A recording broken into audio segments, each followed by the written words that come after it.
ஜோதிடத்தின் பரிணாம வளர்ச்சி ஏஎல்பி ஜோதிடம். இதை படிங்க, உங்கள் வாழ்க்கை உங்கள் கையில். அனைவருக்கும் வணக்கம். நான் உங்கள் அச்சய லக்ன பத்ததி ஜோதிடர் ஸ்ரீ குரு முத்து விஜயகுமார்.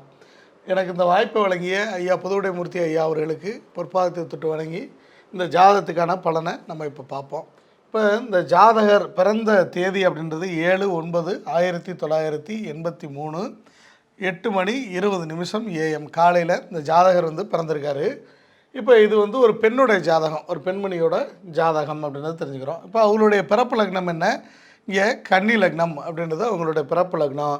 கிரக அமைப்புகள் எப்படி இருக்குது? கன்னியில் புதன், துலாத்தில் சனி, விருச்சிகத்தில் குரு கேது மாந்தி, அதுக்கடுத்து ரிஷபத்தில் ராகு, கடகத்தில் செவ்வாய், சிம்மத்தில் சூரியன் சந்திரன் சுக்கிரன் அப்படின்ட்டு இந்த கிரக அமைப்புகள் இருக்குது. இப்போ அவங்க நம்ம கேள்வி கேட்ட அன்னைக்கு அவங்களுடைய ஏஎல்பி லக்னம் எங்கே இருக்குது?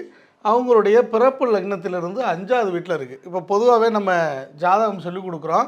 அப்போ அந்த இடத்துல நம்மளுடைய பதில் என்ன? எங்கே இருக்கோ பிறப்பு லக்னத்திலிருந்து முதல்ல தங்களுடைய ஏஎல்பி லக்னம் எங்கே இருக்கோ அது சார்ந்த கேள்வியில் தான் ஜாதகர் இருப்பார் அப்படின்றது அடிப்படையாக நம்ம ஒரு விஷயத்தை சொல்லிக் கொடுக்குறோம். அந்த அடிப்படையில் பார்க்கும்போது இங்கே ஜனன லக்னத்திலேருந்து 5வது வீட்டில் ஏஎல்பி லக்னம் போகுது.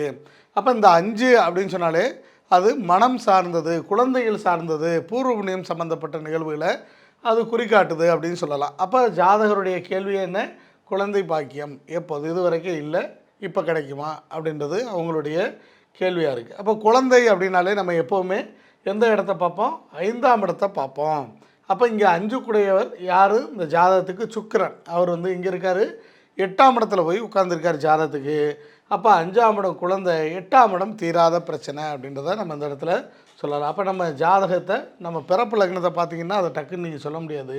ஆனால் நம்மளுடைய ஏஎல்பி லக்னத்தை நம்ம அதை பார்க்கும்போது 5 கூடைய சுக்கிரன் 8ஆம் இடத்தில் இருக்கிறார். அதனால் இங்கே குழந்தைக்கான வாய்ப்பு அப்படின்றது இங்கே குறையாக இருக்குது அப்படின்றத நம்ம முதல் எடுத்தோடனே பார்க்க முடியும். அதுக்கடுத்து ஒரு பெண்ணுக்கு அப்படின்னு நம்ம ஜாதகம் பார்க்கும்போது அவங்களுடைய 8வது வீட்டை பார்ப்போம். ஏன்னா கர்ப்பப்பை அப்படின்னு சொல்லக்கூடிய இடம் 8வது வீடு.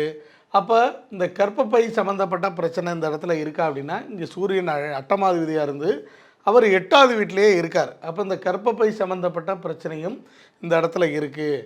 அப்போ இவங்க இயற்கையான முறையில் கருத்தறுத்தல் அப்படின்றது இங்கே மத்தியுவம். அப்போ செயற்கை முறையில் கருத்தறுத்தல் சம்மந்தப்பட்ட விஷயங்களுக்கு முயற்சி பண்ணால் வாய்ப்பு இருக்குது அப்படின்றத நம்ம இந்த இடத்துல அவங்களுக்கு சொல்லலாம். இப்போ இதுக்கு முன்னாடி ஏன் நடக்கலை அப்படின்றத மற்ற ஜோதிட முறையில் பார்க்க முடியுமா முடியாதா அப்படின்றத பாருங்கள், முடியாது. ஆனால் நம்மளுடைய ஜோதிட முறையில் அப்படின்னு பார்க்கும்போது இந்த லக்னம் 10 வருஷத்துக்கு முன்னாடி அப்படின்றல இங்கே ஏஎல்பி போயிட்டுருக்கும். அப்போ தனுசு ஏஎல்பி போயிட்டுருக்கோம்.